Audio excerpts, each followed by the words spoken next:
बहुत समय पहले की बात है। हिमालय की पवित्र पर्वतमालाओं के बीच एक छोटा सा गांव था, जहां लोग माता रानी के प्रति गहरी श्रद्धा रखते थे। उसी गांव में एक गरीब लेकिन सच्चा भक्त रहता था, जिसका नाम माधव था। माधव के पास धन दौलत नहीं थी, लेकिन उसका दिल माता रानी की भक्ति से भरा हुआ था। हर सुबह वो उठकर माता रानी का नाम लेता, दीप जलाता और पूरे मन से पूजा करता। गांव के लोग अक्सर उसका मजाक उड़ाते थे, क्योंकि उसकी हालत बहुत खराब थी और उसके पास खाने तक के लिए मुश्किल से साधन होते थे।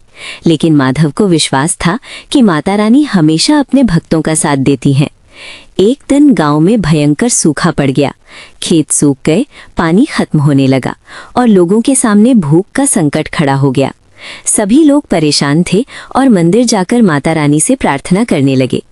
माधव भी मंदिर गया और सच्चे मन से बोला, हे माता रानी, हमें शक्ति दो और इस संकट से बचाओ। उसी रात माधव को सपना आया।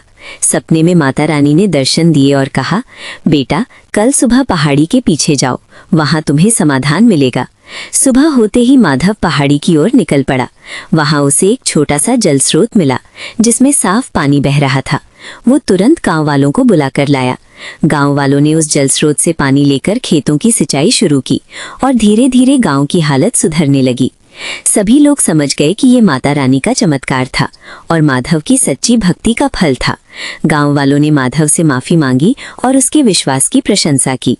उस दिन के बाद से गांव में माता रानी का भव्य मंदिर बनाया गया और हर साल बड़े उत्साह से नवरात्रि मनाई जाने लगी। माधव की कहानी लोगों के लिए प्रेरणा बन गई कि सच्ची श्रद्धा और विश्वास से माता रानी हर संकट दूर कर देती हैं। इस कथा से हमें सीख मिलती है कि भक्ति में सच्चाई और विश्वास सबसे जरूरी है। जब हम पूरे दिल से माता रानी को याद करते हैं, तो वो हर मुश्किल में हमारा मार्गदर्शन करती हैं और हमें सही रास्ता दिखाती हैं। जय माता दी।